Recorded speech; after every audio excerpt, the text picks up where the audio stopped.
بسم الله الرحمن الرحيم بسم الله الحمد لله والصلاة والسلام على أشرف الأنبياء والمرسلين وعلى آله وصحبه ومن تبعهم بإحسان إلى يوم الدين أما بعد Ikhwani fillah rahimani wa rahimakumullah. Kita lanjutkan pembacaan kitab At-Tauhid yang ditulis oleh Syekh Muhammad Ibn Abdul Wahhab rahimahullahu ta'ala. Cuma mungkin sedikitnya jelasin yang di depan biar kebagian yang kemarin. Sambil santai saja. Kemarin di Sahih Bukhari kita jelaskan di sana bahwasanya Imam Bukhari menghadirkan dalil-dalil bahwasanya iman itu bertambah dan juga bisa berkurang. Itu secara globalnya. Tapi kan kita perlu yang namanya gambaran realnya seperti apa. Begitu juga Abdul Aziz ibn Umar atau Umar ibn Abdul Aziz menjelaskan iman itu bisa diistakmala. Istakmala itu disempurnakan. Dari mulai dasar, kemudian mungkin bagian tengahnya sampai bagian pelengkap-pelengkapnya. Dan beliau berjanji akan menjelaskan kalau diberi umur panjang. Enggak taunya keburu wafat. Wafat. Al-muhim ini gambaran secara global.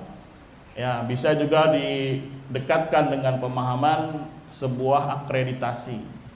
Akreditasi itu untuk mengetahui nilai kualitas dari sebuah lembaga, dari sebuah kegiatan dan seterusnya. Maka iman juga sebetulnya bisa diapain?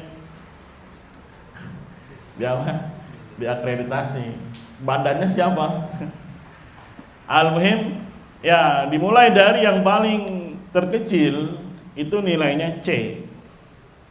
Nanti dia bisa tingkatkan iman itu, dinaikkan imannya, disempurnakan imannya, bisa naik jadi apa? B. Dia sempurnakan lagi, dia tingkatkan lagi, bisa naik ke mana? A. Begitu. Kan sekolah ada tuh tulisan akreditasi apa. Kadang dicari ini A, B atau C. Paling orang nyari yang mana? Secara fitrah pasti nyarinya pengen apa? Yang bagus, yang A. Tapi duitnya juga bagus. Ya udahlah C juga nggak apa-apa lah. Maka yang C ini nama lainnya selain asal iman, dia juga disebut Islam sesuai dengan hadisnya Jibril alaihi salam yang ketika beliau datang dalam rupa manusia. Sebutkan dalam riwayat mirip sahabat Dihyah, termasuk sahabat yang paling tampan. Namanya siapa? Dihyah. Nanti kalau punya anak laki kasih nama Dihyah. Dalam Al-Quran dinamakan mereka zalim li nafsih. Namanya apa? Zalimun li nafsih. Artinya orang yang menzalimi dirinya. Ini anak ulang lagi ya. Pertama antum banyak yang baru datang, yang beberapa umahat juga minta diulang lagi biar nempel. Maka dia punya SOP, punya standar kapan dia bisa masuk kategori C gitu. Kapan dia masuk kategori B, kapan masuk kategori A. Maka masing-masing memiliki standar baku gitu. Biar jelas, karena ini bagian pondasi, bagian akidah. Gak mungkin dibiarkan begitu saja terserah bikin pondasinya kayak apa, SOP-nya kayak apa terserah, enggak gitu. Ini perkara yang asasi, perkara yang fundamental. Maka para ulama dari kalangan salaf sepakat mereka harus terkumpul qaulun, i'tiqad dan amal menjadi inti. Menjadi pemain utama. Bukan pelengkap. Di sisi Murji'ah yang menjadi pelengkap siapa? Amal. Makanya kalau dia sudah menghadirkan ucapan yaitu syahadat, kemudian dia sudah meyakini makna la ilaha illallah dengan baik dan benar, artinya, rukunnya, syaratnya, muslim dia. Punya asal iman. Amal gimana? Pelengkap. Bahaya nanti. Bahayanya dari sisi ya dia nggak sholat, nggak apa, yang penting sudah iman dengan lisan, dengan apa? Hati. Selesai urusan. Makanya yang seperti ini sangat disukai oleh orang-orang yang memang memiliki kepentingan dalam politik, dalam apapun, mereka selalu terdepan memberikan fatwa. Ulama-ulama yang membuang amal dari kandungan atau inti sebuah apa? Iman. Jadi akreditasi C namanya apa? Asal iman. Asal itu pondasi, pokok, dasar. Yang kalau dia nggak ada ini, nggak jadi apa? Nggak jadi Islam, nggak jadi Muslim. Ngeri ya? Ya makanya minimalnya ada, batas minimalnya, baik ucapan, i'tiqad dan apa? Amal. Kalau ucapan yang dimaukan adalah apa? Syahadat. Kemarin juga banyak ucapan apa yang kita bacakan dalam masalah Kitabul Iman. Karena dahulu para sahabat dituntut menjadi muslim, untuk mengatakan syahadat. Begitu juga ketika orang yang mau perang lagi sama Usama bin Zaid. Kemudian akhirnya diapain juga? Tebas juga. Padahal dia sudah mengucapkan apa? Syahadat. Dan juga i'tiqad, keyakinan, harus ngerti, paham maksud dari makna la ilaha illallah. Artinya, maknanya, rukunnya dan seterusnya, konsekuensinya. Kemudian barulah ada bagian amal. Walaupun amal ini kalau kita lihat sejarahnya itu baru nanti diwajibkan ya setelah kurang lebih 10 tahun berdakwah di Mekah. Ini sebagai pembuktian, bukan hanya ucapan dan i'tiqad yang kuat, tapi harus ada pembuktian berupa amal. Maka yang menjadi amal yang terpilih adalah apa? Salat. Yang terpilih adalah apa? Salat. Nah kalau dia memenuhi ini, standar ini, jadi dia apa? Muslim. Tapi karena amal-amal yang lain belum dikerjakan, maka hakikatnya dia sedang menzalimi dirinya sendiri. Ada kewajiban tidak dikerjakan, ada muharramat dikerjakan, tapi dia punya itu tuh, punya apa namanya? Standar dasar.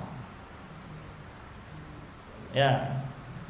Kalau nggak buat geser, besok kita gedein maksudnya. Kita tingkat berapa? 7. Geser sini, tafassahu. Nah, cukup.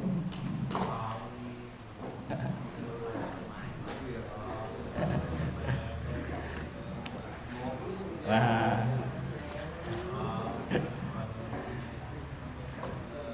Panasan nggak? Kalau panasan dinyalain nih. Dingin. Ya, jadi asal iman punya apa? Punya SOP gitu. Dan dia akan hancur kalau melakukan syirik besar dan pembatal-pembatal keislaman. Makanya disebut nawaqid Islam. Pembatal apa? Islam. Ya. Walaupun dia melakukan 3 ini, tapi ada syirik besar, hangus sudah.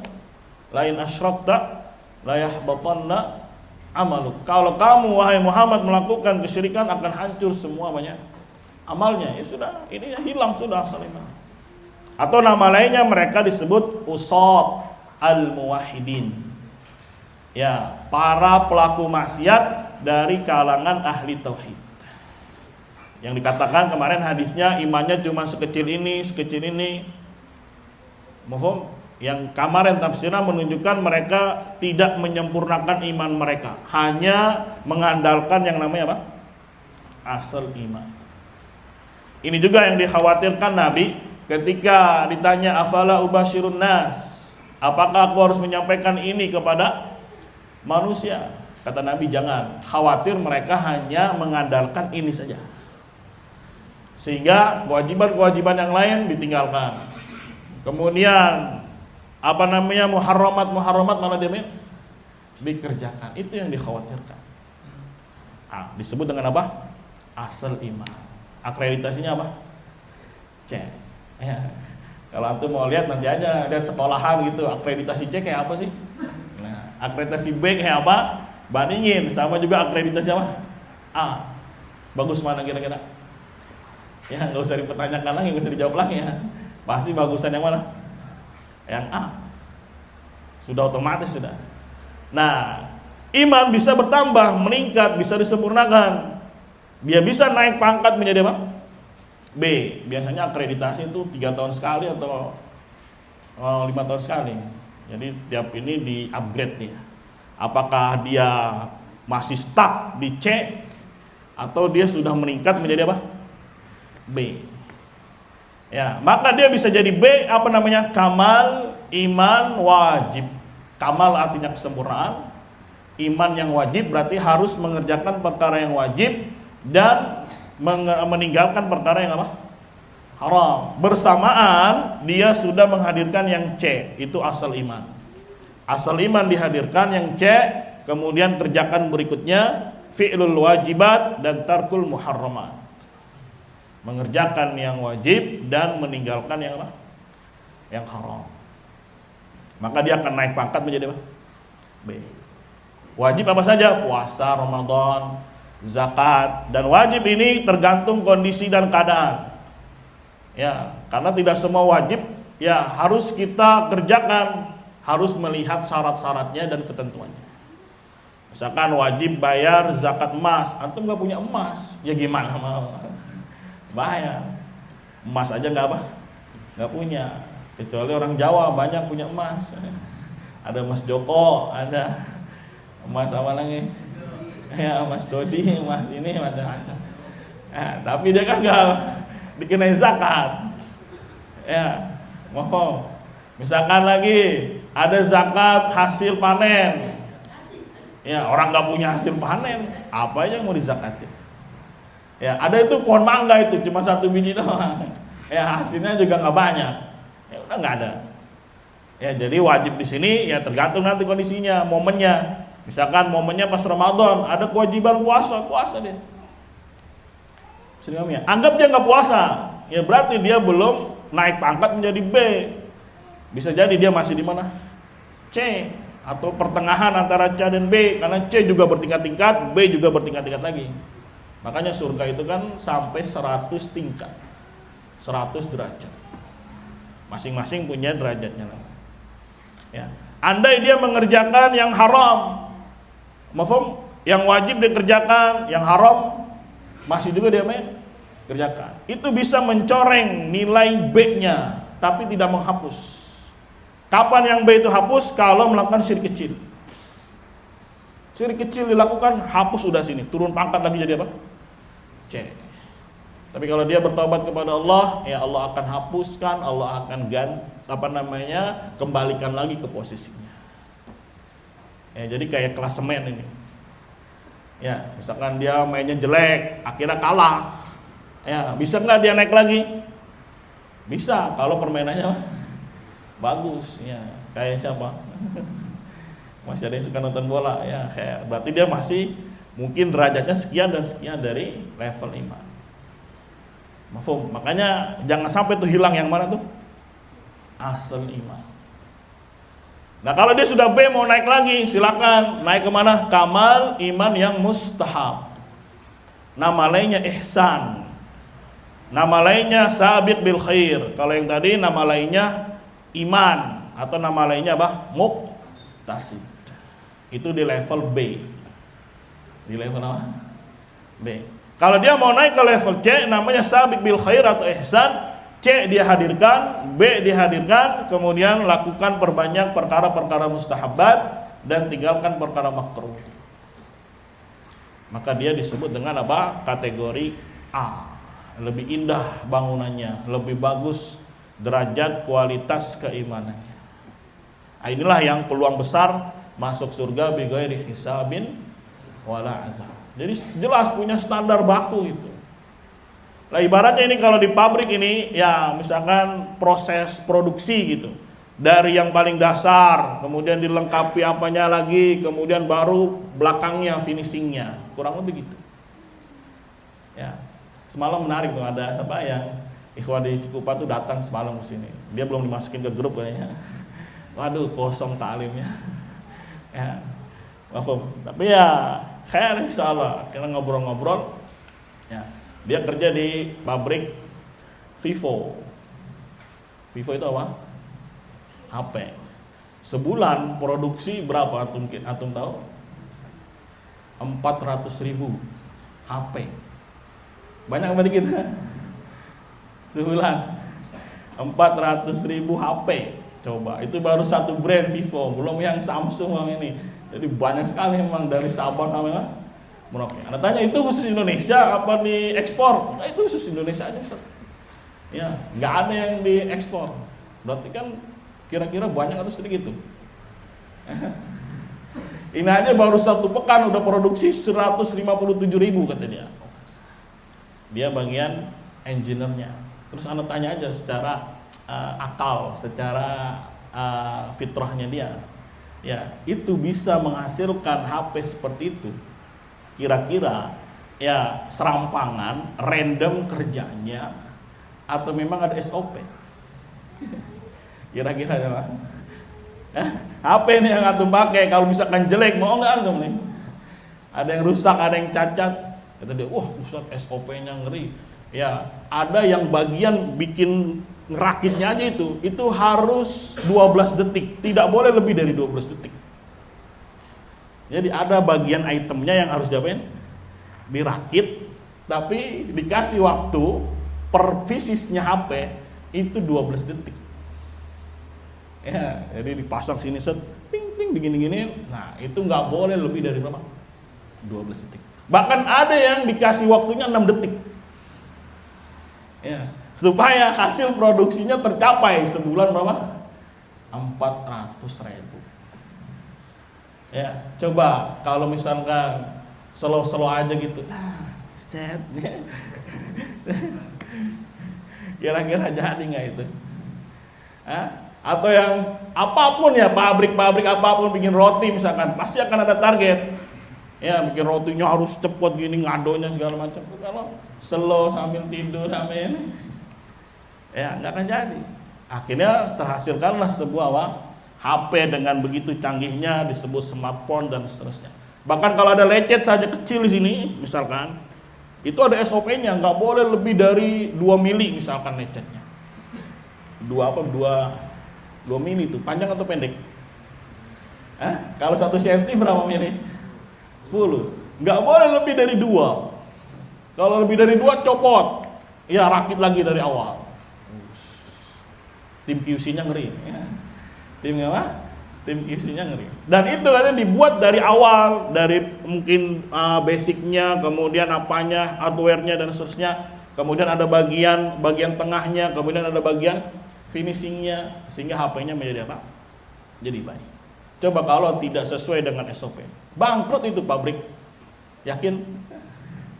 Coba apa pabrik-pabrik yang bangkrut? Kira-kira gara apa itu? Kayak Indomaret di sini banyak yang tutup. Kira-kira apa penyebabnya? Penjualannya mungkin, atau bagian manajemennya, bagian apanya kurang SOP-nya diterapkan. Akhirnya apa? Hancur corat marut. Paham ya? Dan ini semua kalau antum perhatikan ada di semua bidang itu. Bukan hanya masalah din, bukan hanya masalah agama, tapi dalam masalah kehidupan sehari-hari dunia. Misalkan orang mau nikah, ya pasti akan ada rukunnya, ya ada syarat-syaratnya, kemudian ada kelaziman-kelaziman yang harus dihadirkan. Misalkan antum semua rapat di sini, ayo kita rapat mau bikin acara besar. Ini ada nikahan si fulan, kita semua jadi panitia. Ya. Pertama harus siapkan mempelai perempuan, mempelai laki-laki harus begini-begini, kemudian tenda begini-begini, ya catering begini-begini, penyambut tamu begini-begini dan seterusnya. Ya dikasih semuanya baju yang bagus, semuanya batik, apa namanya? Pokoknya dikasih lah yang bagus. Apalagi kayak di Jawa itu ada timnya tuh, tamu tinggal diam aja, enak, tinggal dibawain ya. Ya Pak yang kayak di Klaten, di Solo, udah tenang aja tamu. Ya. Kasih makan kecil dulu, udah habis kasih makan apa? Besar. Ya, itu ada tata caranya semua, ngambilnya segala macam. Nah, pas rapat bagus. Pas acara haknya, hari haknya, ya, mempelai wanita nggak datang, kata panitia, ketua panitia, nggak masalah. Catering nggak datang, nggak masalah. Ya, tenda belum dipasang, bocor-bocor, nggak masalah. Kira-kira sukses atau bangkrut itu hancur? Kira-kira secara akal itu? Nggak usah dijawab atau sudah terjawab?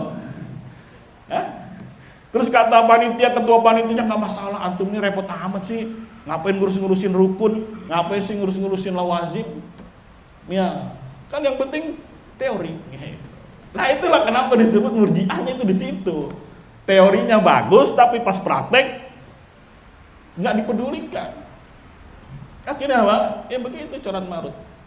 Ya makanya banyak pengen di grup, pengen bikin apa? Ya gimana kalau kita bikin talk show, ya corat marut, dakwah apa? Ya safai namanya bodoh. Nah sekarang ya ustadz ini, dai ini sebetulnya kan dia sebagai pengawas, dia sifatnya sebagai syahid, sebagai apa? Saksi, sebagai orang yang paham gitu. Makanya ketika dia di taklimnya mengajarkan tentang iman, tentang tauhid pasti bagus. Nggak ada yang keluar, yang dipakai juga kitabnya sama.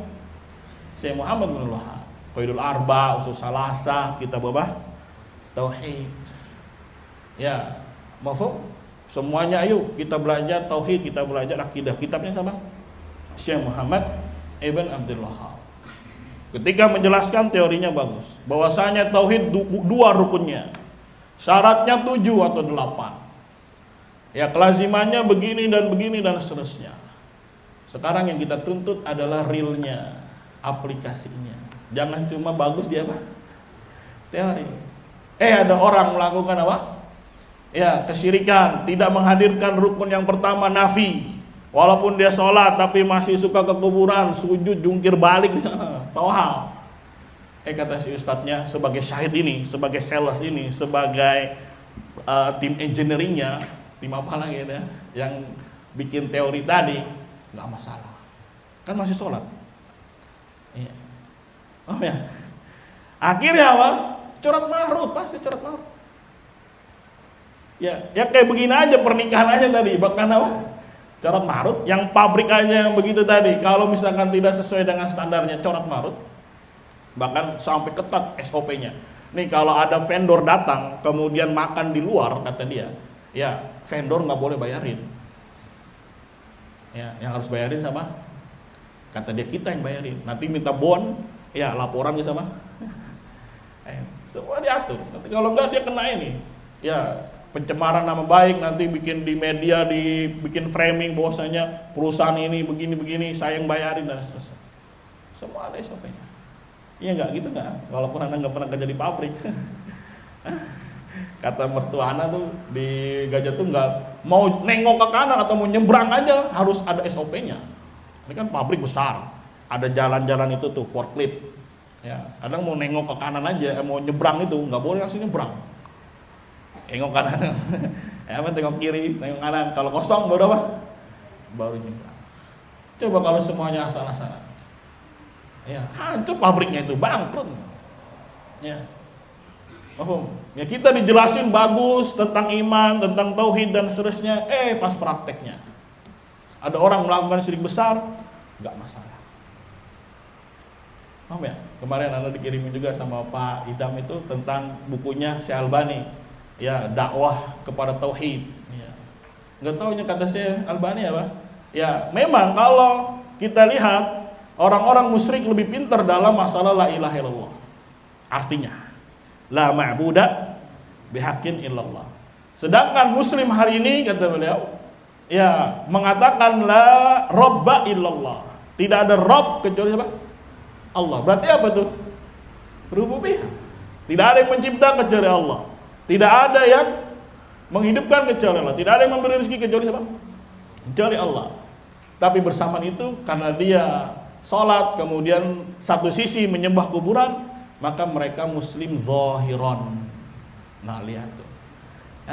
Padahal ada rukun yang tidak dihadirkan. yaitu nafi. Masih disebut apa? Muslim. Akhirnya itu dipegang terus oleh orang-orang yang fanatik kepada Syekh Albani. Akhirnya apa yang terjadi dakwah? Corat marut atau akur? Kira-kira bapak-bapak ini yang sudah ngaji lama. Maksudnya biar kok masih ada yang gimana sih maksudnya, gimana sih, kenapa mereka dikatakan Murji'ah? Itu teori bagus, tapi ketika di lapangan prakteknya, aplikasinya apa? Corat marut, akhirnya membuat apa? Ya pecah, hancur, berkeping-keping ya, dan seterusnya. Kita aja dalam sholat nih dilarang untuk apa? Berselisih. Ya, rapatkan barisan kalian. Fala takhtalifu, jangan kalian saling menjauh. Ya, fatakhtalifu qulubukum, maka hati kalian akan cerai-berai. Lihat dalam sholat, ketika kita melanggar perintahnya Nabi, tidak rapat, apa ikopnya? Hati kita akan apa? Cerai-berai. Apalagi dalam masalah-masalah besar. Ya, syaratnya diganti. Harus syarat la ilaha illallah yang pertama itu ilmu. Ilmu itu apa? Harus tahu artinya. Dia nggak tahu artinya. Berarti kan syarat pertama bodoh. Ya. Jadi terus dijadikan apa? Syarat. Terus dimasukkan ke dalam apa? Islam. Iya, memang mungkin secara awal dia nggak bisa merasakan, tapi lambat laun akan ada ikopnya. Akhirnya apa? Cerai-berai, akhirnya saling apa? Berantem, akhirnya saling tabrakan, ya begitulah akhirnya. Ibaratnya menjadi bangkrut. Ya, sebagaimana tadi perusahaan. Sabar subur misalnya. Masih ada sabar subur. Kemana sekarang dia? Ada suburnya nggak datang. Sabarnya ada. Ya, di mana-mana tutup. Kira-kira apa? Misalkan gara-garanya apa? Pasti ada SOP yang apa? Tidak diindahkan gitu. Ya, mungkin ada yang nyelep barang. Ya, mungkin ada yang kasirnya nggak jujur. Ya, akhirnya ya masyarakat melihat, wah ini nggak benar, ini ngapain lagi belanja ke sana. Akhirnya penjualan sepi dan seterusnya, bangkrut. Ya, banyak, nggak sedikit ikhwah-ikhwah yang kecewa ibaratnya. Wah, gua kirain malaikat ini Ustaz. Nggak tahu ya, wah rusak. Akhirnya malas ngaji lagi lah. Ya, padahal di awal paling apa? Paling semangat ngaji, paling ngajakin orang, ayo ngajak ngaji. Ya, nggak taunya satu titik, ya melihat satu, ya dalam tanda kutip keributan dan seterusnya, akhirnya pecah. Kenapa? Karena ininya nggak dibangun. Dia sibuk bangun nomor yang B, bangun yang A. Sibuk memperindah, ya tampilan-tampilan, tapi kosong dalam masalah apa? Pondasi. Carut marut sudah akhirnya. Carut marut. Ya, paham nih ya? Kenapa jadinya carut marut? Ya pasti ada sesuatu yang tidak diindahkan, ada sesuatu yang tidak dijalankan sesuai dengan mestinya. Begitu. Jadi kalau anak dituduh dari mana nih Ustadz ini bilang bahwasanya orang-orang ini mengusung kekufuran, ini lihat aja dari nomor C saja. Ya, ketika seharusnya dia hadirkan intinya qaulun i'tiqad dan apa? Amal, ada yang rusak dalam rukun, dia bilang nggak masalah. Berarti kan membiarkan orang dalam kekufuran. Ya, kekufuran dilegalkan. Orang nggak sholat nggak masalah, kan khilaf. Ya, dibawa-bawa belakangan di khilaf dianggap, padahal bukan khilaf di situ. Tidak teranggap khilafnya. Ya, akhirnya ujung-ujungnya nanti iman cuma di mana? Hati, selesai. Ya, wah, di imam Ustadz irja-irjaan terus katanya. Ya kalau nggak dijelasin ya nggak paham. Sampai kapan kita dibohongi? Sampai kapan kita kena tipu? Ya memang penampilan luarnya bagus, masya Allah, jubahan, sorbanan, apa nih, ngatung, jenggotnya apa? Sar, ya. Tapi sekarang ikutan yasinan, acara yasinan, coba. Hah? Kira-kira orang yasinan baca apa? Hah? Ya, atau yang kemarin lebih parah nunjuk-nunjukin saya sudah nyoblos. Mafhum. Itu kan sama aja ketika dia teori rapat, ayo kita Islam ini harus begini-begini. Pas prakteknya. Ya, memang Islam tidak dinilai dari personnya, yaitu oknumnya saja. Tapi kan kita yang kritisi, kenapa bisa seperti itu? Ya, kenapa dia berani mempromosikan kekufuran dan seterusnya? Nah, ini karena konsep akidahnya dari awal udah rusak. Sudah rusak. Ya. Perhatikan saja dalam bab penamaan saja rusak, gak diberi nama. Terus giliran hukum gimana? Kan seharusnya dihukum nih. Tapi hukumnya bukan hukum Islam, bukan hukum Al-Quran dan Sunnah, dianggap apa? Hukum. Bab penamaan rusak, bab hukum apa? Rusak. Rusak dua-duanya semuanya. Ya, ada orang melakukan kesyirikan bukan musyrik, muslim. Ya, seharusnya diadili, dihukum, tapi yang pengadilannya bukan Al-Quran dan hadis, dianggap apa? Ya, sudah sesuai dengan sudut-sudut apa? Syar'i.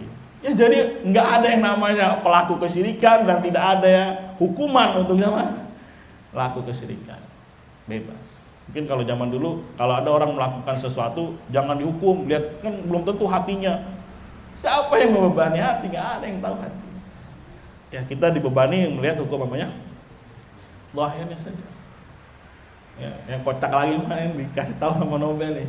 Katanya termasuk Ustadz Takfiri, ya, Haji Jawas, Abdul Hakim, Firanda, Erwandi, yang kelima Mulki. Waduh. Bisa-bisa aja ini yang kok digabunginnya aneh ini gabungannya. Kacau. Nggak taunya menurut mereka takfiri itu orang yang melawan pemerintah. Ya, demo sama pemerintah. Itu yang digaung-gaungkan terus. Ya, menurut mereka usul Ahlussunnah itu yang terbesar. Taat kepada siapa? Pemerintah. Dia sendiri aja nggak ngerti siapa itu ulil amri syar'i. Ya, banyak dijelaskan. Imam Muslim punya kitab di dalam Sahih Muslimnya bab imamah, keimaman siapa itu? Mereka adalah yang yaqudukum bi kitabillah, yang mengajak kalian, memimpin kalian di dalam apa? Kenegaraan dengan Al-Quran. Itu namanya ulil amri yang apa? Syar'i, yang harus baiat kepadanya.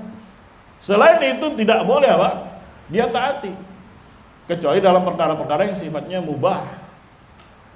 Ini aja salah dalam hal apa? Ya, terus diglobalkan semua. Kalau melawan pemerintah otomatis dicap langsung apa? Khawarij.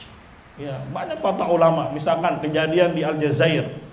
Kira-kira Aljazair kurang Islam apa sama Indonesia? Ini Aljazair nih. Ya, ketika pemimpinnya luar biasa dalam melakukan ya demokrasi dan seterusnya, kemudian banyak yang melakukan kudeta. Ya, tidak ada ulama yang mengatakan kudeta ini khawarij, tidak ada. Tidak dikatakan bugot. Kenapa? Karena yang dilawan bukan ulil amri syar'i. Adapun khawarij yang mereka lawan adalah ulil amri syar'i yang berdasarkan Al-Quran dan apa? Hadis. Dia perangi Utsman, dia perangi Ali. Itu disebut khawarij. Ya, jangan mentang-mentang pemimpin langsung dianggapnya semuanya adalah apa? Ulil amri. Dan bukan berarti Anda ngajak kudeta. Ya. Langsung. Kan mereka pengennya kalau ngomongin pemerintah berarti langsung ngajak apa? Kudeta. Ya dari mana? Kekuatannya juga nggak ada. Sini Mami ya. Apalagi tadi. Kemudian berarti kita tidak taat mutlak. Enggak. Ya, boleh taat dalam perkara-perkara mubah, perkara-perkara yang masalih mursalah disebut. Masalih mursalah itu ya maslahatnya panjang, ada di situ besar masalahnya, seperti lampu merah. Kira-kira ada masalahnya? Ada. Bikin KTP ada masalahnya? Ada. Bikin paspor, ya, catat akte lahir dan seterusnya. Itu nggak masalah, perkara-perkara mubah. Ya, ini semuanya harus diglobali. Makanya saya datang itu sebetulnya atas undangan pemerintah. Ya, pengen menjelaskan dakwah salaf. Mana? Nggak ada menjelaskan dakwah salaf. Ya, karena memang awalnya akidahnya yang sudah rusak. Rusak dalam konsep iman, rusak dalam konsep tauhid, rusak dalam konsep apa hakimiyah. Terus masih ditanya lagi apa kesesatannya, ya. Gimana nih ngajinya nih? Sedih ya, dari mana sisi kita katakan mereka apa? Murji'ah? Karena itu pahami. Ya, kalau antum paham nih konsep iman yang paling dasar saja, ngerti insya Allah nanti masail-masail ke atasnya. Ya. Nah, mereka dari awal sudah rusak di dalam membuat konsep iman. Ya, amal dianggap sebagai apa? Pelengkap. Ya, amal gak masalah. Walaupun mereka teori bagus, tapi ya kita lihat prakteknya. Ya, walaupun talim-talimnya tentang iman bagus, tapi sekarang kita lihat prakteknya Bapak. Ya, makanya ketika mereka yang seperti ini modelnya, tidak ada yang namanya kekufuran, tidak ada yang namanya pembatal keislaman. Padahal dijelaskan dengan begitu gamblang apa itu syirik dan bagaimana hukumnya, bagaimana pelakunya. Betul-betul dimentahkan, dibuang semuanya. Terus apa gunanya teori? Apa gunanya kita rapat? Nanti pas prakteknya terserah lu mau bagaimana lu. Gua mah bagian konsumsi aja lah. Lah kan lu keamanan. Gua lapar. Udah amat. Ya, ini bagian perlengkapan gimana nih? Kok meja-meja belum dihias? Bodo amat. Ya. Akhirnya kacau nanti acara. Corak marut. Yang ini sikat ini, yang ini sikat ini. Ya. Jadinya apa? Sikat-sikatan.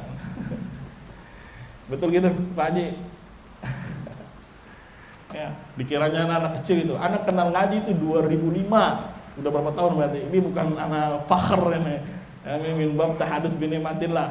Dari tahun berapa? 2005. Berarti sekarang sudah berapa tahun? 20 tahun. Ya, dari awal ngaji aja sudah pecah dulu cuma 2 dulu. Ya, kalau enggak rojak RI sudah. 2 doang sudah. Ya. Sampai ditanya tuh sama Bang Malik, lu salaf yang mana? Ya, yang lembut atau yang keras? Astagfirullah. Ada 2 ya. Iya, kalau yang ini lembut kata dia. Kalau ini apa? Keras. Wah, gua yang ini lagi yang keras ini. Gimana dong jadinya? Ya udah, yang penting mah lu jangan macam-macam dah, yang penting ngaji-ngaji yang bener aja. Wah. Padahal dia belum ngaji waktu itu, teman tahu. Ya, yang ini yang keras ini. Soalnya gue banyak teman katanya di ITB tuh, ada yang ngikut ini saklek banget. Waduh. Pokoknya keras banget dah. Ya, ini saudara kembar memang dulunya nih. Ya, DNA-nya sama. Akhirnya corat marut. Yang ini bikin koloni lagi, bikin ini lagi, pecah-pecah. Yang ini juga sama. Bedanya kalau yang RI itu dipublish, dikit-dikit dipublish, dikit-dikit. Akhirnya betul-betul jadi varian-varian kecil. Sama di Roja juga banyak. Cuma mereka ya nggak dipublish gitu. Tapi di dalamnya rusak, hancur semua. Ya, orang yang pernah masuk ke dalamnya ngerti lah. Kalau antum nggak pernah masuk ke dalamnya, paling pulang. Ya, yang sudah pernah merasakan masuk di dalamnya lah, ini begini ustaznya, ini begini. Apa ya? Ya, maksudnya kita sengaja ini kita edukasi terus, bongkar harus ini dibongkar ini pelan-pelan. Ya, semoga tercerahkan, semoga orang-orang ngerti gitu. Jangan selama ini kita ngaji, alhamdulillah punya niat bagus, pengen ikut Islam, pengen ikut sunnah, pengen tahu tauhid, nggak taunya dibohongin, nggak taunya diapain? Kibulin, ya, di prank atau Abu Heri ini, kata Heri.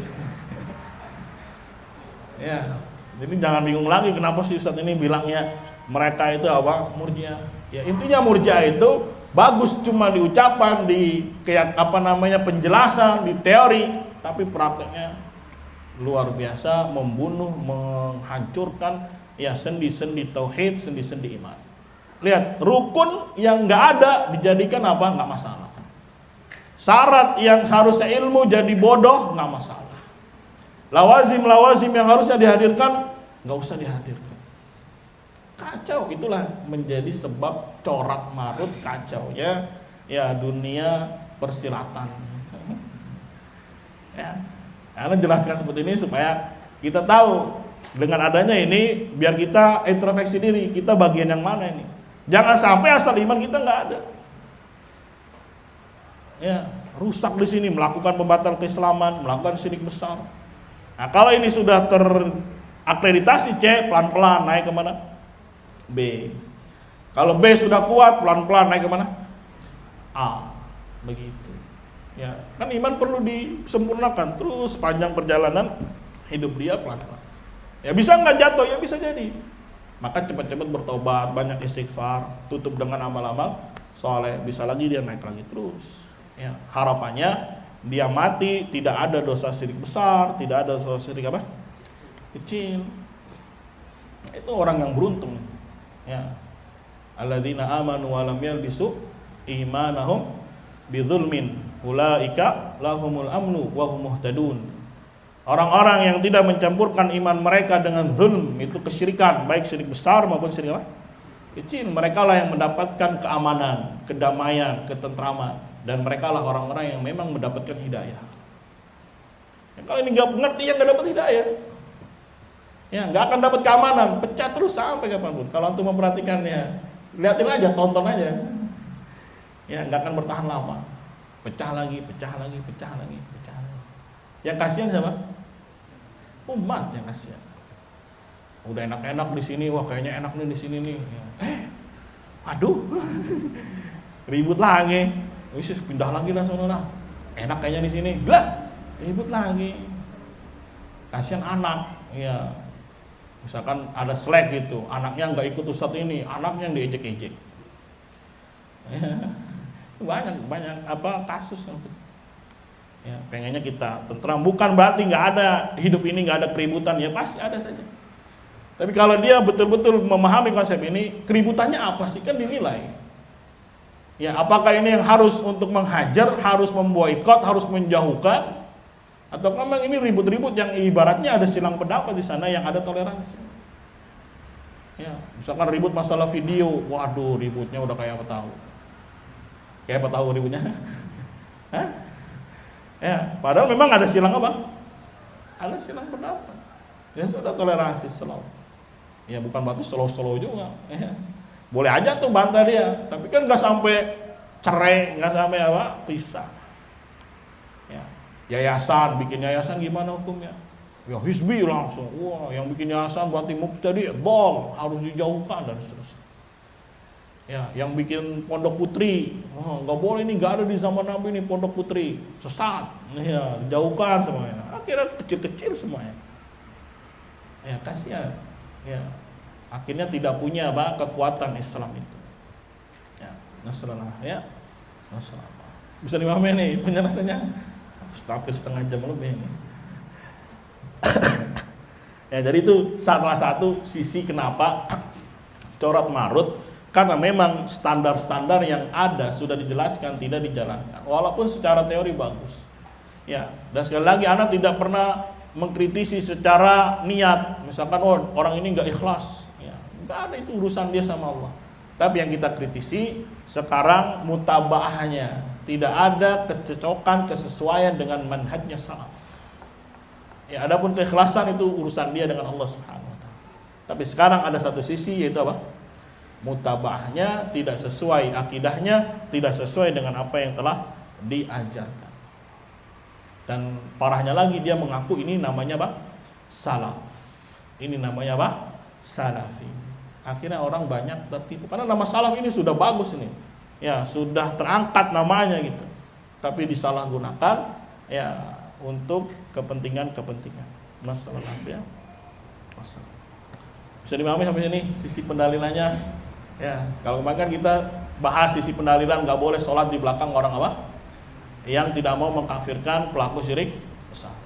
Nah, sekarang sedikit anak bahas kenapa terjadinya corat marut seperti itu, hancur berkeping-keping. Ibaratnya bangkrut kalau perusahaan itu. Ya, bisa dihubungi ya, bangkrut, tahu bangkrut? Ya. Terus kita mau ikut yang mana? Maksudnya ikut dalil. Ya, ikut ulama-ulama besar yang mereka adalah ulama rabbani yang terpercaya, ulama rujukan umat.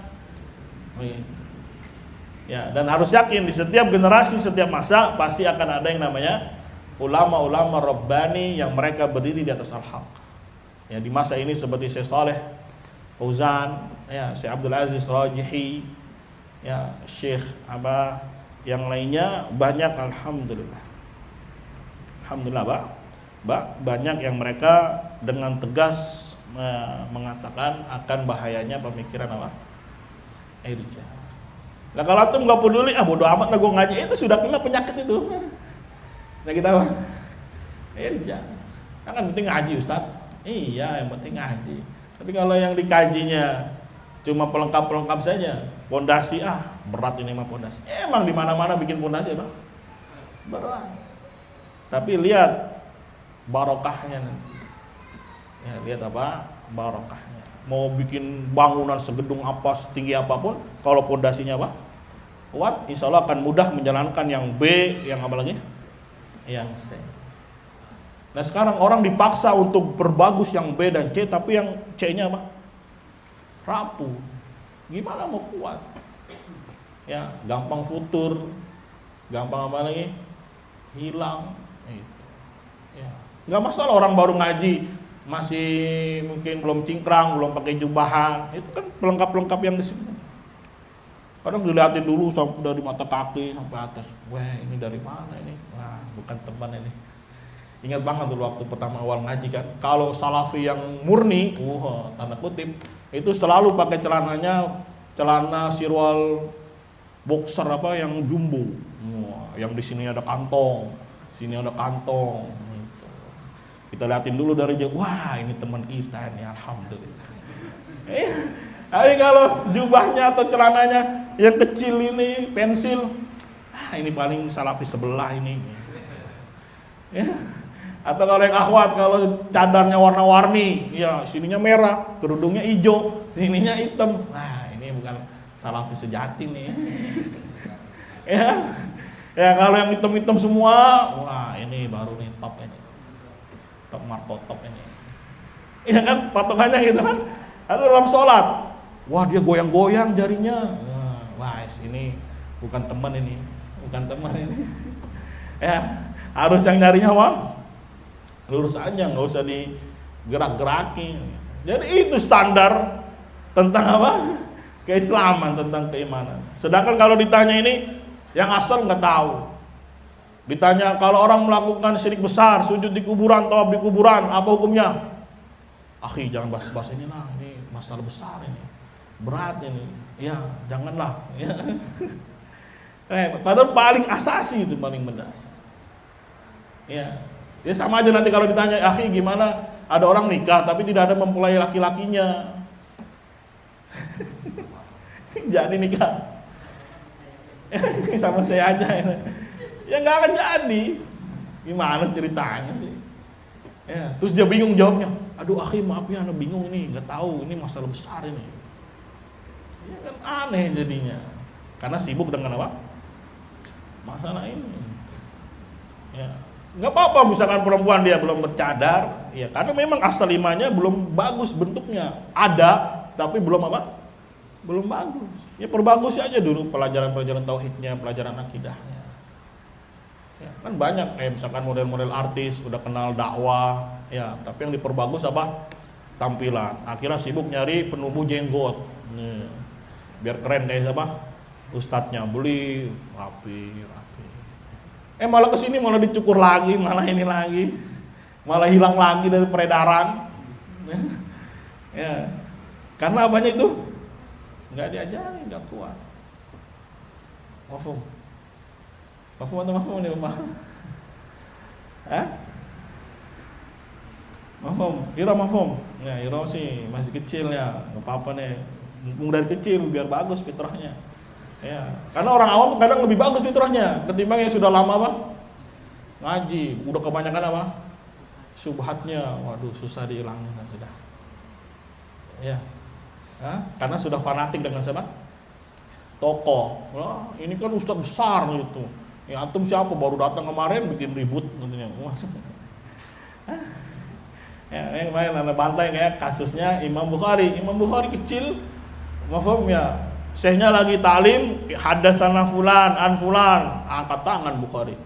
Salah ya Syekh, bukan dari fulan dan fulan. Yang lain pada berisik. Anak kecil ngapain sih lu? Ya, tapi guru yang bijak langsung bilang apa? Ya tenang dulu, apa dalilmu Bukhari? Kata Bukhari, bukan begini tapi dari begini. Kalau nggak percaya, lihat lagi catatannya, kata Bukhari. Pas dilihat, ternyata benar siapa? Imam Bukhari. Ya, jadi bukan patokannya kecil atau besar, tapi patokannya yang dibawa adalah apa? Dalilnya. Bagaimana lihat penjelasan para ulama. Sekarang ada nggak mereka bawa kalamnya betul-betul ulama dibahas?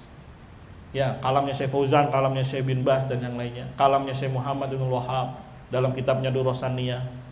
Nggak ada. Adapun pasti yang mencocoki apa? Pemikiran mereka. Selalu digaungin ini fatwanya Syekh Fauzan, tidak ada uzur. Baca yang lengkap Bapak. Itu bukan dalam penamaan, itu dalam apa?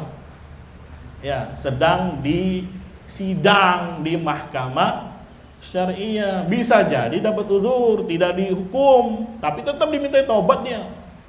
Dibawa-bawa penamaan. Ujung-ujungnya nanti tidak ada penamaan. Giliran hukum tidak diterapkan syariat Islam, dibilang sudah sesuai dengan sudut-sudut apa? syar'i. Ya kan sekali lagi menunjukkan amal nggak masalah, yang penting kan sudah teori bagus. Nah, ini hakikat murji'ah. Ini hakikat apa? Hakikat pemikiran apa? Irja. Ya walaupun dia sendiri bantah irja. Ya sekarang kita pengen yang dibantah siapa? Irjanya siapa? Kalau yang dibantahnya irja Jahmiyah, ya berarti Jahmiyah saja. Kalau yang dibantah irjanya Asy'ari, itu kan ada macam-macam irja itu. Ya, Syekh Fauzan menyebutkan ada 5 irja fuqaha, Jahmi, Asy'ari, Maturidi, ya atau apa Karomiyah. Kemudian yang terakhir ini Murji'ah mu'asirah, kontemporer. Ya, dan dijelaskan sama beliau karakternya yang suka memberikan uzur bil jahal terhadap para pelaku apa? Syirik besar. Padahal kejahilan tidak masuk dalam perkara-perkara asasi dan fondasi. Ya, anggaplah dia bodoh sama sekali, ya belajar. Akses ada.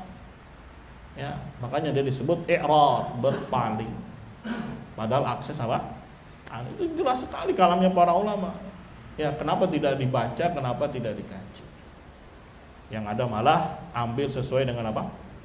Hawa nafsu. Ya, ini semoga bisa dipahami lah ya. Kenapa dari sisi mana penamaan mereka sebagai Murji'ah, kemudian dari sisi penyebab akhirnya dakwah itu apa? Corat marut. Oh, corat marut. Iya, makan-makan. Maksudnya satu sama lain saling apa? Saling makan, saling sikut. Ya, kasihan kan jadi tontonan akhirnya. Kasihan. Assalamualaikum. Kita kembali ke laptop ya. Qala al-mu'allif rahimahullah babu ma jaa fir ruqa wat tamaim. Bab apa yang datang tentang ruqyah dan jimat. Ya, tamaim ini bisa diartikan jimat. Lihat di sini mu'allif rahimahullah tidak mengatakan ruqa tamaim itu syirik. Sebagaimana bab yang sebelumnya beliau katakan wa min syirki atau minasyirki termasuk kesyirikan, memakai gelang, memakai benang-benang dan semisalnya untuk mengangkat bala atau menolak bala. Tapi beliau di bab ini tidak bilang langsung syirik. Kenapa? Alasannya karena ruqyah dan tamaim, ya kita bahas ruqyah dulu, ada yang boleh, ada yang memang hukumnya apa? Syirik. Jadi harus dirinci. Begitu juga tamaim, hukum asalnya dia syirik. Tapi ada yang diperselisihkan, boleh atau tidak. Kalau jimatnya itu dibikin dari Al-Qur'an atau ayat-ayat Al-Qur'an. Makanya beliau tidak langsung bilang ya ruqa, tamaim adalah syirik, tidak. Ini termasuk kejelian beliau ya di dalam memahami masalah. Jadi tidak langsung dihukumi ini syirik, tapi dibikin global. Bab tentang ruqyah dan jimat, tamaim. Nanti baru dibahas apanya? Hukumnya. Ya, maka di sini beliau tidak mengatakan langsung ruqa dan tamaim adalah syirik. Dikarenakan ruqyah ada yang jaiz, boleh dan disyariatkan, ada yang mamnu', ada yang dilarang. Dalilnya apa? Karena dahulu Nabi Muhammad sallallahu alaihi wasallam pernah meruqyah dirinya, pernah meruqyah orang lain, pernah diruqyah oleh Jibril, pernah diruqyah oleh siapa? Aisyah. Tapi ada juga larangan-larangan untuk melakukan apa? Ruqyah. Dikatakan ruqyah termasuk perbuatan apa? Syirik. Maka di sini harus jeli mana yang dihukumi apa? Boleh dan mana yang dihukumi apa? Tidak boleh. Nah, ini disebut kalau dalam ilmu apa namanya ilmu furuk. Furuk itu mempelajari perbedaan dalam satu kasus tapi berbeda apa? Hukum. Itu namanya ilmu apa? Furuk. Namanya ilmu apa? Furuk. Ya, sebagaimana kemarin kasih contoh memberikan uang. Ya, ini bisa modelnya macam-macam. Ya, ngasih uang atau bayar hutang atau bayar zakat, maka hukumnya akan apa? Berbeda. Maka ruqyah ada dua model, ada yang mamnu', ada yang apa? Masyru' atau jaiz. Mafhum? Dan ruqyah sendiri itu ya sebuah kegiatan yang biasa dulu dilakukan oleh orang Arab yang berisi lafaz-lafaz ya yang dibaca atau yang dikatakan kemudian sambil meniup atau meludah kecil. Ya, ini disebut dengan apa? Ruqyah. Jadi ada sesuatu lafaz-lafaz atau doa-doa yang dia baca, yang dia lantunkan, yang dia ucapkan, kemudian sambil diapain nanti? Di nafas kecil yang keluar air liur. Ya, dan ini juga biasa dilakukan oleh dukun. Baca mantra-mantra, kemudian pasiennya diapain? Sembur. Ya, makanya ada lagunya dulu, kecil ingat sekali tuh sampai hafal tuh. Alam Mbah Dukun namanya. Yang dia bilang ada Mbah Dukun. Ya. Lagi jampe-jampe, kemudian pasiennya diapain? Sembur. Buar, semburnya harusnya kecil malah semburnya kan semuanya. Dan hampir semua begitu praktek perdukunan. Kayak misalkan kayak di Thailand, ya pasien datang suruh nyium apa? Kaki, kemudian dibaca-bacain mantra bla bla bla bla, kemudian dapat jur. Ya. Paham? Dan Islam di sini menjelaskan dengan begitu detail, ada yang nanti hukumnya apa? Boleh, dan ada yang hukumnya apa? Tidak boleh. Dan ruqyah ini memang ya bisa berpengaruh pada jasad, bisa berpengaruh pada ruh, pada jiwa, ya. Itu karena apa? Kehendak Allah Subhanahu wa ta'ala. Sebagaimana dulu kasusnya ada sahabat yang hendak berperang atau pergi satu kampung, nggak taunya kepala sukunya kenapa? Kena sengat. Ya, tadinya para sahabat ingin bertamu. Saya boleh bertamu nggak? Nggak boleh. Akhirnya tidur di mana? Di luar. Nggak taunya kepala sukunya kenapa? Disengat. Ya, akhirnya dicari-cari siapa di antara kalian yang bisa meruqyah. Ada nih kata saya. Tapi ya saya minta kambing imbalannya. Kemudian dibacain Al-Fatihah dan yang lainnya, ditiup, akhirnya hilang seakan-akan tidak pernah kena sengat sedikit pun. Ini berefek kepada apa? Kepada badan. Ini namanya apa? Ruqyah. Dan juga bisa berefek kepada ruh. Ruh itu jiwa. Ya, kalau misalkan dia baca Al-Quran sambil dia niatkan untuk meruqyah dirinya, kemudian mentadaburi isinya, itu bisa memperbaiki ruhnya dia, memperbaiki jiwanya dia. Jadi tenang, ya, jadi sakinah, jadi apalagi ya tenanglah jiwanya. Ini pun termasuk apa? Ya, ruqyah yang memiliki efek, memiliki apa? Pengaruh. Karena Al-Quran itu syifa. Al-Quran adalah apa? Obat, penyembuh, baik untuk apa? Tubuh maupun untuk jiwa. Ya, maupun untuk apa? Jiwa. Maka sekali lagi ruqyah tidak melulu hukumnya syirik, tapi dirinci, ya ada yang boleh, ada yang tidak boleh. Bahkan Nabi mengatakan la ba'sa birruqa ma lam yakun fihi syirkun. Enggak masalah melakukan ruqyah selama di dalamnya tidak ada kesyirikan. Maka perlu kita dhabit ketentuan ruqyah ini diperbolehkan, maka terkumpul 3 syarat.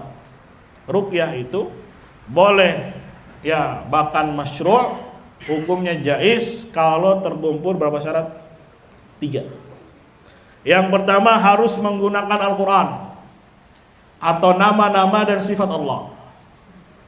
Ya, ini syarat pertama. Jadi kalau mau meruqyah harus menggunakan apa?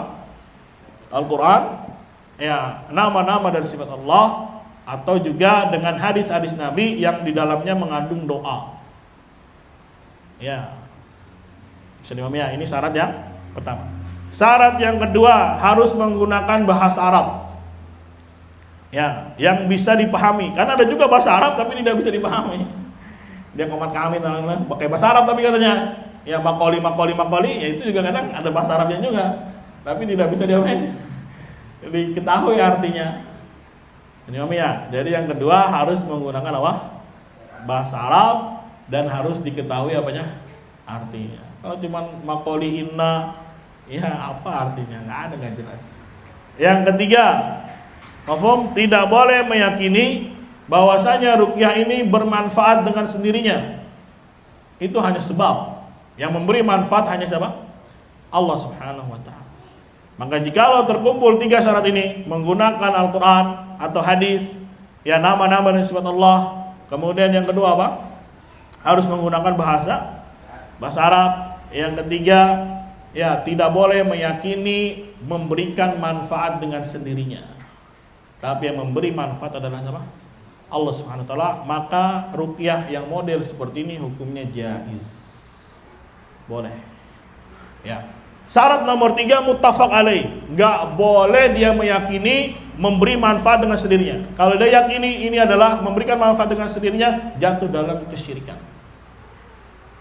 Ya, tapi kalau hilang nomor 1 dengan nomor 2, maka terjadi silang pendapat di antara para ulama. Tapi kalau tiga ini terkumpul, sepakat hukumnya jaiz, boleh.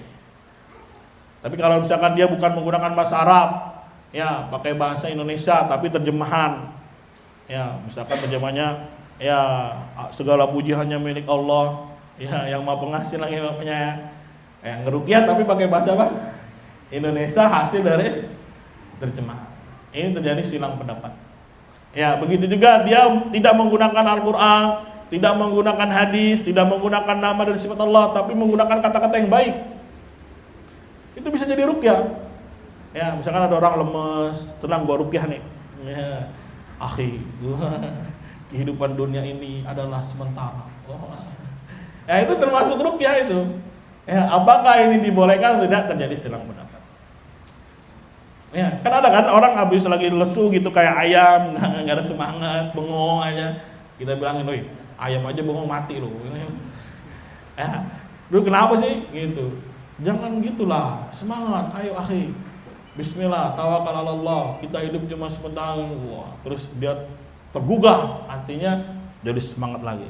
Itu pun masuk dalam kategori ruqyah. Tapi apakah itu ruqyah yang betul-betul syar'i atau tidak, terjadi silang pendapat.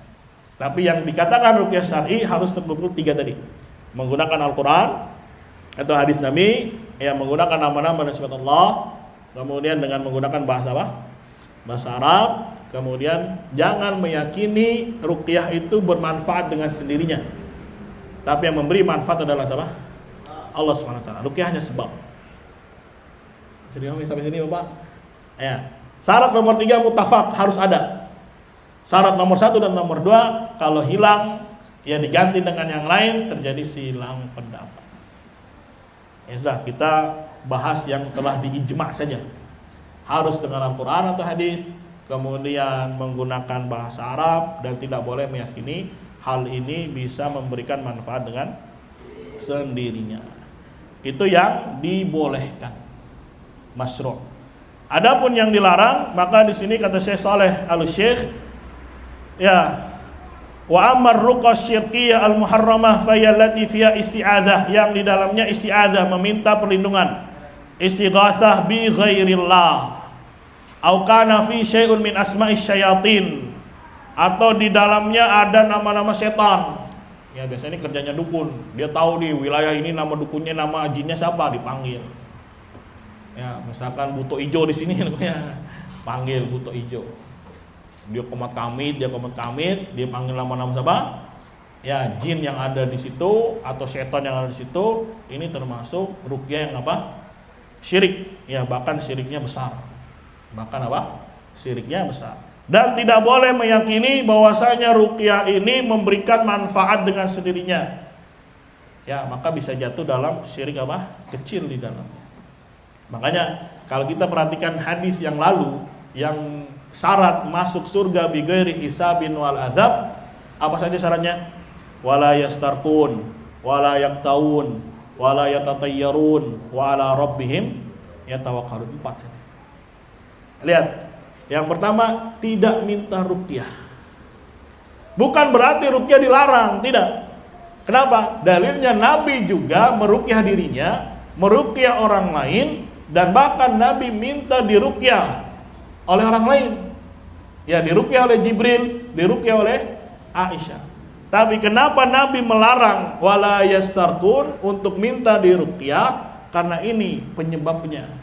Khawatir nanti hatimu terikat kepada apa? Sebab tadi. Sehingga dia jatuh ke dalam syirik apa? Kecil. Sedangkan orang yang masuk ke dalam surga bi ghairi hisabin wal azab, tidak boleh ada syirik apa? Kecil. Makanya para ulama beristidlal, ya ada perkara yang boleh, tapi bisa merusak tauhid dia, bisa merusak keimanan dia, maka dia tinggalkan. Tapi selama dia menjaga perkara itu, dibolehkan. Makanya jadi hati-hati tukang ruqyah ini. Ya, karena bisa jadi yang diruqyah nanti terkait hatinya sama antum. Itu banyak sekali terjadi. Ya, dilihat antum Masya Allah jubahan putih, sorbanan, wah ini kiai besar ini. Ya, pasti kalau sama dia manjur. Ya, jadi hatinya terikat sama roki. Roki itu yang membacakan. Sedangkan yang dibaca, yang diruqyah namanya marti. Ya, orangnya disebut apa? Roki. Ya, karena roko yarki, orangnya rokin. Yang diruqyah namanya apa? Martiyun. Ya, ini yang dicegah oleh Nabi SAW. Jangan sampai nanti dia malah terjatuh dalam syirik kecil sehingga batal dia masuk surga bighairi hisabin wala adab tanpa dia sadari. Kemudian yang berikutnya walayak tahun, tidak minta dikai.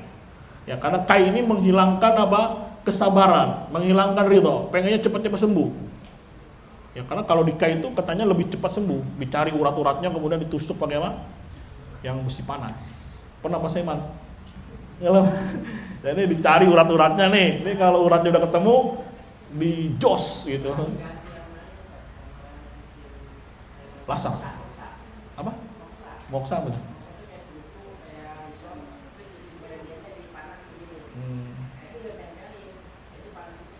Enggak sampai nempel.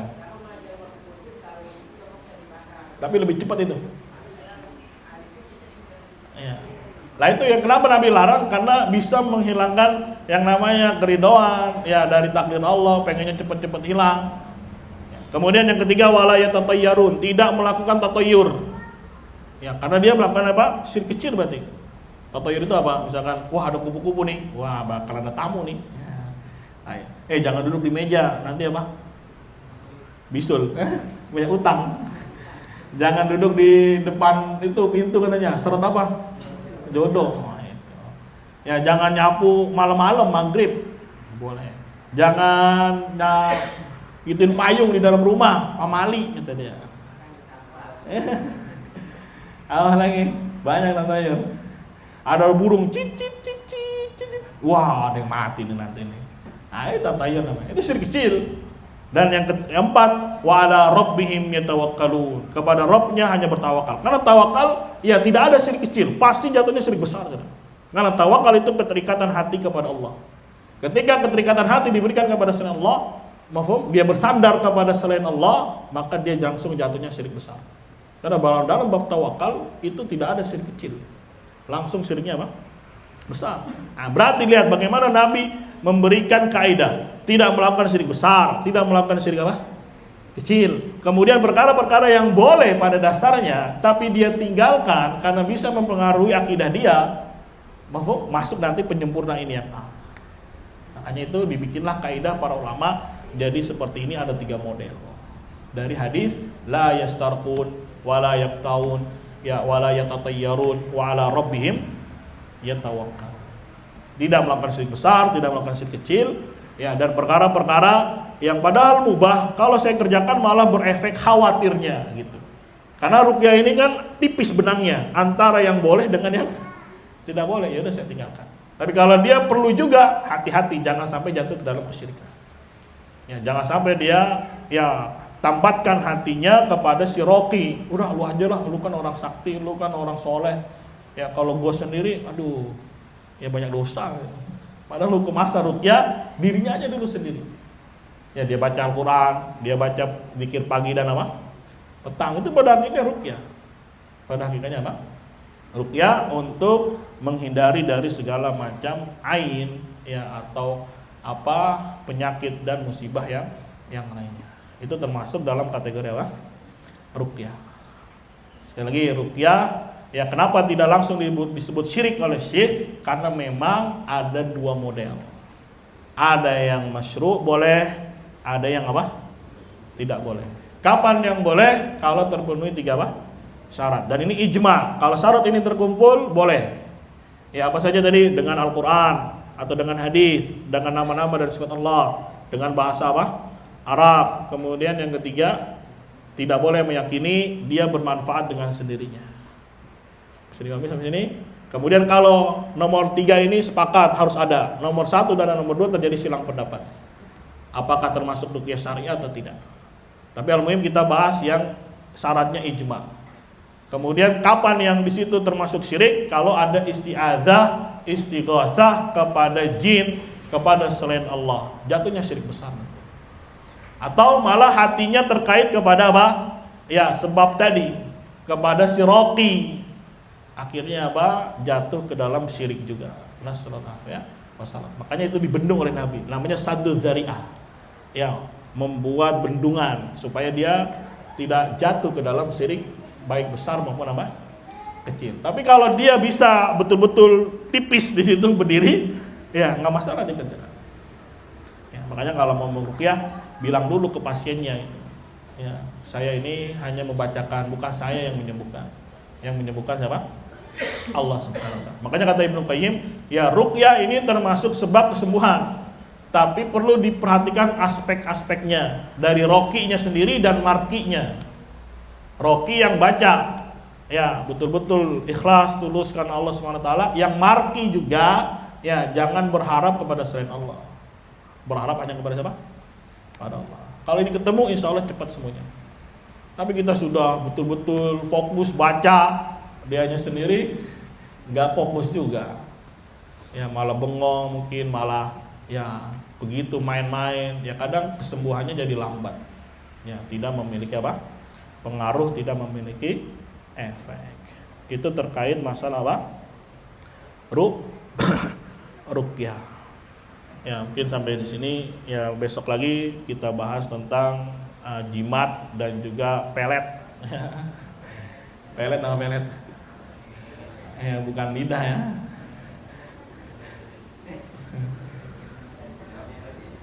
Nah itu makanya rahasia kenapa ruqyah itu dilarang oleh Nabi, bukan zatnya, bukan asalnya yang dilarang, tapi ketika ada faktor luar yang bisa menyebabkan tauhidnya dia jatuh atau derajat iman dia turun sehingga gagal untuk masuk ke dalam surga bi khairi hisabin wala. Dan jangan dipahami kalau sudah melakukan itu berarti wah saya tidak punya peluang selama-lamanya. Enggak. Ya. Tapi bisa ditutup dengan taubat, dengan istighfar dan seterusnya. Ya, jadi jangan punya pemahaman, waduh saya dulu pernah tatoyur. Nah, berarti sudah gagal. Enggak gitu konsepnya. Ya, kecuali dia mati dalam keadaan bawa syirik kecil gara-gara tatoyur. Gagal tuh. Ya, dulu gitu memahami hadis. Aduh, anaknya udah nggak yakin ini masuk surga bi ghairi hisabin. Kenapa? Dulu kecil tatoyur mulu. Tangan gatel nih. Weh, dapat apa nih? Duit. Apa hubungannya tangan gatel sama apa duit? Ya, ada kupu-kupu besar. Wah, kupu-kupu nih besar banget nih, jarang-jarang nih nemu kupu-kupu besar depan rumah. Bakalan dapat nih ya? Tamu besar.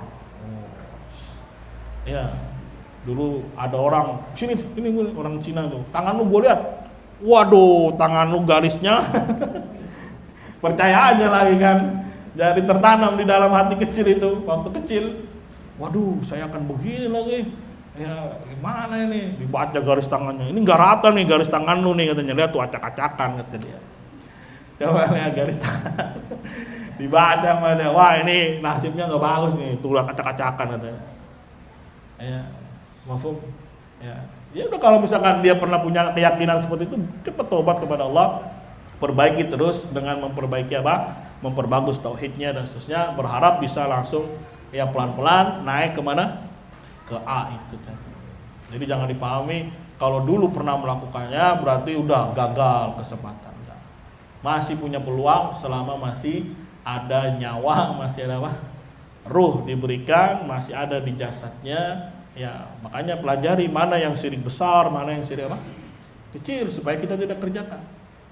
Ya, supaya kita tahu SOP-nya yang jelas. Ya, walaupun itu kerjanya engineer memang. Engineer itu ya maksudnya orang yang berilmu. Ya, dan kita yang belajar itu harusnya punya kepedean. Kita ini orang berilmu karena belajar. Jangan bilang, saya mah cuma pekerja doang. Enggak. Kalau antum pekerja apapun selama belajar, maka dia disebut orang apa? Berilmu. Jangan minder, pede. Ya, saya mah begini aja Ustaz, ya pedagang. Emang kenapa kalau pedagang? Ya, para ulama hadis dulu ada yang tukang cukur, ya, ada yang tukang sepatu, ada yang jualan minyak samin, ada yang begini-begini, ya, banyak dan tidak mengurangi kemuliaan mereka. Bahkan Nabi Allah Daud kerjanya jadi apa? Pandai besi. Ya, bahkan seorang apa? Nabi. Ya, dulu Nabi kerjanya sebagai ya pengembala atau pedagang. Ya, dan tidak mengurangi yang namanya ya kegiatan belajar dan mengajar serta berdakwah. Allah a'lam bishawab. Tafadhal jika ada yang mau ditanyakan. Ya. Untuk ruqyah yang dari sini hukumnya sunnah atau ubah? Ya, dikatakan jaiz saja. Jaiz itu berarti boleh. Mau dikerjakan silakan, mau ditinggalkan juga. Ya, hukumnya apa? Jaiz. Hukumnya jaiz. Jaiz itu boleh. Ya, boleh, mau dikerjakan boleh, mau ditinggalkan apa? Boleh. Tapi kalau dikerjakan, perhatikan tadi syarat-syaratnya. Jangan sampai malah kita terjatuh dalam syirik apa?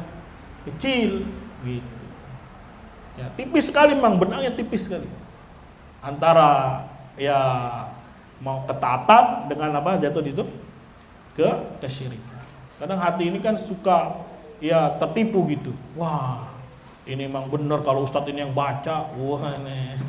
Tapi kalau ustadz yang lain ini kayaknya kurang apa gitu. Jadi hatinya terikatnya sama siapa? Si Rocky. Padahal kesembuhan semuanya datang dari siapa?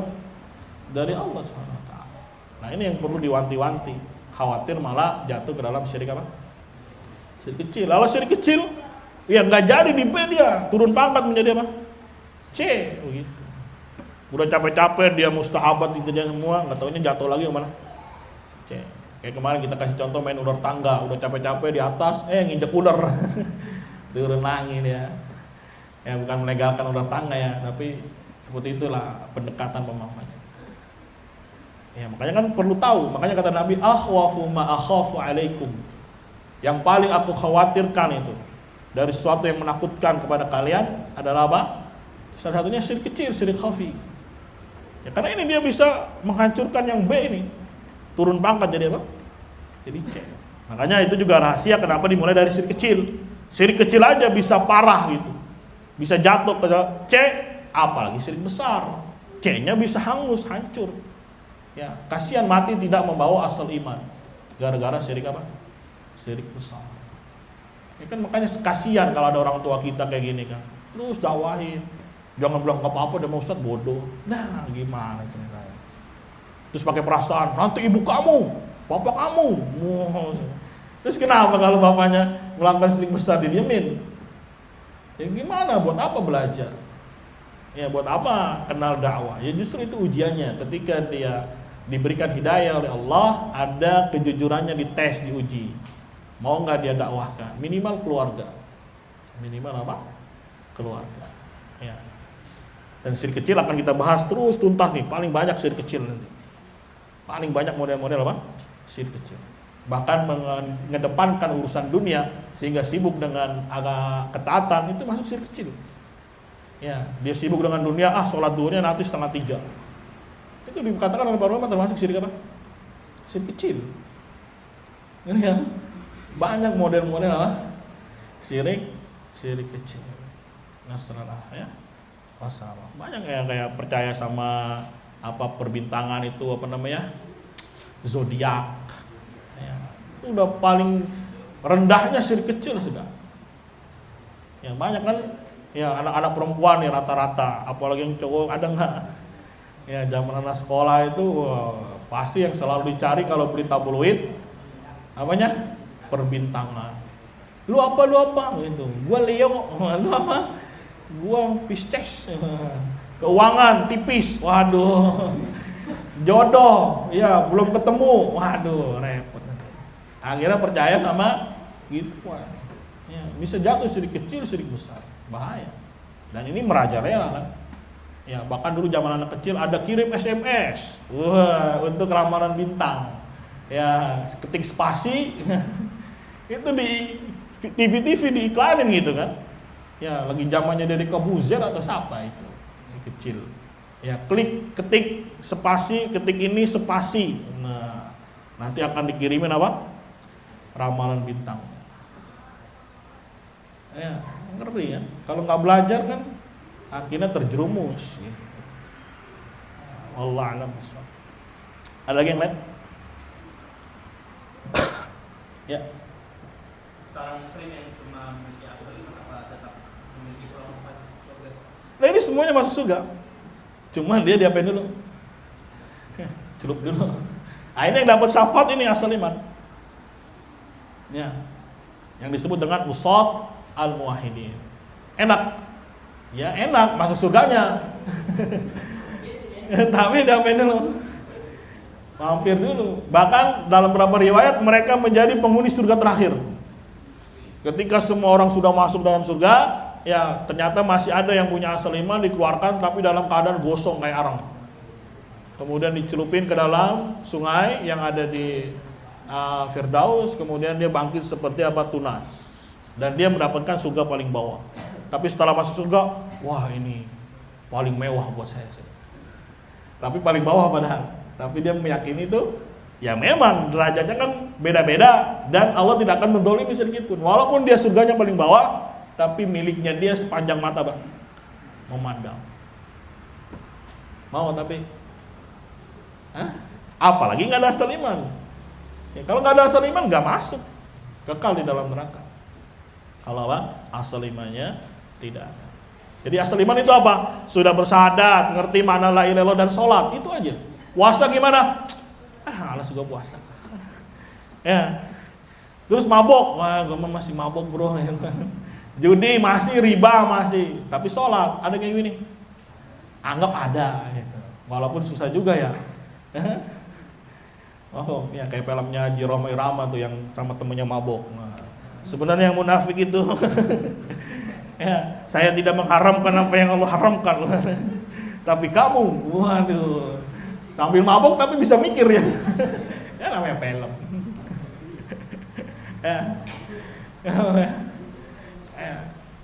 Maksudnya orang mabok tapi tauhidnya bagus gitu kan.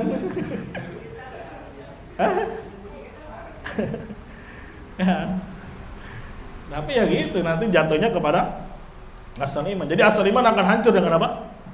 Syirik besar. Minta kepada wali-wali sebagai perantara itu syirik besar. Ya, minta kepada selain Allah, panggil ya Ali, ya Husain, ya Abdul Qadir, panggil minta hajatnya, syirik besar ya. Langsung runtuh asal imannya. Bisa balik ya, bisa dengan bertaubat. Ya, bisa balik dengan cara apa? Bertaubat. Tapi maksudnya biar antum tahu SOP masing-masing itu. Biar kita juga punya evaluasi sendiri masing-masing, mengakreditasi diri sendiri, kita sudah di bagian yang mana gitu. Ya, minimal di B udah bagus itu. Kewajiban-kewajiban kerjakan. Ya, yang muharramat tinggalkan. Walaupun misalkan terjatuh cepat bertobat. Ya, syirik kecil jangan sampai. Tapi kalau masih ada syirik kecil, berarti kita masuknya di mana? Asal iman. Ya, makanya kecil juga cabai rawit dia. Kecil-kecil mematikan dia. Ya, kata orang sini petasan apa dulu namanya? Jangwe apa? Petasan rawit. Cukup ada lagi? Ayo Pak. Ayo. Insyaallah nanti belajar nawakidnya. Ayo Pak.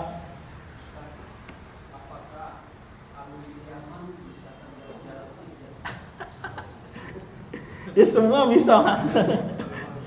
Yang penting kan jangan lihat background pendidikannya. Yang kita lihat sekarang adalah apanya? Realitanya gitu. Mafhum? Ya, mungkin kalau Madinah kena semua, kalau Yaman enggak juga. Madinah banyak juga yang selamat, alhamdulillah. Ada teman-teman yang ngaji sama kita itu masih kuliah di Madinah, bahkan S2. Ada. Bagus, alhamdulillah.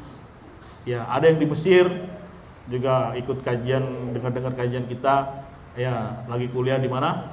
Di Mesir, S2 juga. Ya, ada yang di Riyadh, ya santri-santri kita dulu sini masih bagus, alhamdulillah. Ya, jadi jangan jadi patokannya negara ini, daerah ini. Yang penting kita lihat sekarang adalah asal pemikirannya itu ada atau tidak. Mau dia dari Yaman, mau dari Sudan, mau dari Mesir, mau dari India, ya, mau dari Malaysia. Yang penting kita kenali apanya? Ibaratnya kan penyakit ini. Ya, namanya penyakit ya bisa menyerang siapa aja, wanita, perempuan, laki, anak-anak, kayak COVID dia. Bisa nyerang orang tua, bisa nyerang anak muda, nyerang anak kecil.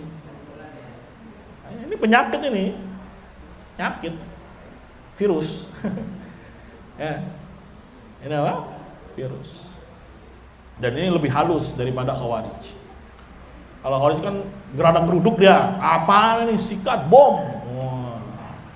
Ya, kalau ini kan slow akhi, ya, ente main bom-bom aja, ente main kafir-kafirin aja.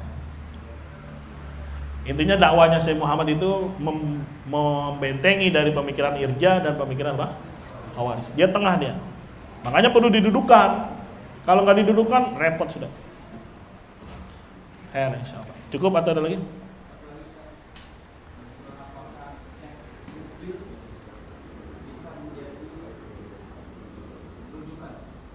Hah? Jadi rujukan. Ya masalah beliau Allah berikan keberkahan dalam dakwanya dan beliau bagus tauhidnya, alhamdulillah.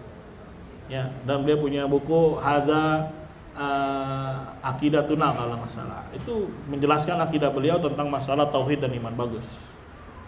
Ya, alhamdulillah. Ya, dan memang beliau banyak para ulama mengatakan termasuk mujaddid di Yaman. Ya. Jadi banyak orang yang mengimba ilmu kepada beliau. Alhamdulillah, semoga Allah rahmati beliau. Dan beliau matinya di Mekah meninggalnya. Padahal beliau terusir gara-gara fitnah Juhaiman itu. Karena Juhaiman ini katanya pernah belajar sama Syekh Mukbil, belajar nahu. Wah, jadi tertuduhlah. Ya, jangan-jangan pemikirannya dari siapa? Syekh Mukbil. Akhirnya deportasi, blacklist, selama-lamanya nggak boleh masuk Saudi. Ya, udah nggak pernah umrah, nggak pernah haji selama beliau di Yaman. Ya, kecuali pas sakit. Ya, sakit dibawa ke sini, ke bawah Amerika untuk diobati, tapi saya nggak mau lah, saya mendingan di Yaman aja lah, mati di Yaman, takut mati di Amerika katanya, repot. Ya, akhirnya banyak ya orang-orang ngasih tazkiyah, salah satunya jadi tawassul, jadi perantara ke Syekh Utsaimin. Akhirnya sama Syekh Utsaimin diberikan rekomendasi masuk ke Saudi. Nah, di Saudi dirawat, di Jeddah atau di mana itu, dirawat sampai meninggal, akhirnya dikuburkan di Mekah alasan. Ya, Allah ibaratnya Allah bersihkan nama baiknya lah. Ya, terusir, tidak boleh masuk selama-lamanya di blacklist. Ya, tapi meninggalnya malah di mana? Di Saudi. Syekh Mukbil rahimahullah ta'ala. Cukup ya? Hah? Ayo.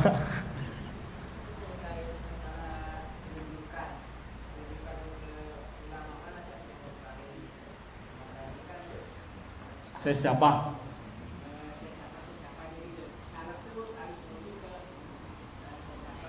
Zaman ini? Ya banyak Pak. Ya itu aja ulama-ulama kibar aja. Seperti Syekh Fauzan. Beliau itu kibar dalam usia, dalam umur, dalam pengalaman. Ya sekarang beliau umur 92 tahun. Ya, dan beliau termasuk yang paling tegas. Bahkan musuh-musuhnya melabeli beliau Baqiyatus Salaf. Baqiyatus Salaf itu artinya yang tersisa dari generasi salaf, maksudnya yang sesuai akidahnya dengan apa? Dengan salaf.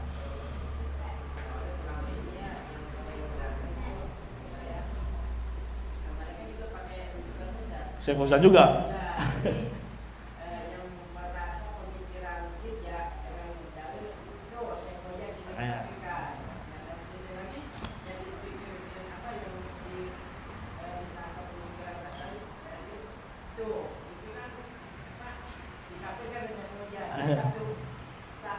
Sumber.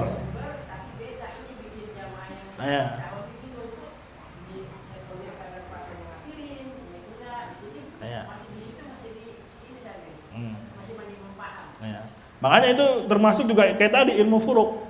Ya, satu masail ruqyah, tapi satu sisi bisa boleh, satu sisi bisa nggak boleh kan? Ya, berarti kan dia harus lihat benang merahnya di mana gitu. Ya sama kayak Syekh Fauzan, semua pada ke Syekh Fauzan. Yang ini juga Syekh Fauzan, yang ini juga apa? Syekh Fauzan. Tapi dilihat kok beda, pasti kan ada benang merahnya nih. Ya, makanya ketika mungkin kerujukannya Syekh Fauzan, jangan cuma sepenggal-sepenggal. Kita lihat kalamnya secara apa? Utuh. Dan ini yang nggak mau diterima. Maunya ambil apa? Secomot yang sesuai dengan apa? Kehendaknya dia. Tapi kalau dia mau baca kalamnya Syekh Fauzan, 1-2 kitabnya Syekh Fauzan banyak. Nggak cuma satu. Ya, dengerin lagi kajian-kajiannya, insya Allah kebuka. Makanya kayak kemarin kita cerita tentang Khalil Harras, ya dia kan sangat benci sama Syekhul Islam. Bahkan dia pengen bikin doktoralnya itu bantah Syekhul Islam. Tapi lihat dia punya fitrah yang bagus. Gak mungkin saya bantah dia cuma ngambil satu kitab. Akhirnya semua kitabnya diapain? Dibaca. Sampai pada kesimpulan, ma'araftul Islam illa ba'da an qara'tu kutuba Syekhul Islam, kata dia. Aku tidak kenal Islam kecuali setelah membaca kitabnya Syekhul Islam. Akhirnya kena dapat hidayah. Kalau mau jujur nyari. Nah ini yang nggak ada di situ, garis merahnya dia nggak pahami di situ. Ini yang disebut memang ilmu furuk. Furuk itu satu perkara yang sama tapi ternyata berbeda. Nah ini kita harus cari jalannya ini. Kok beda? Ya dari mananya gitu. Nah, ini harus dikaji kan.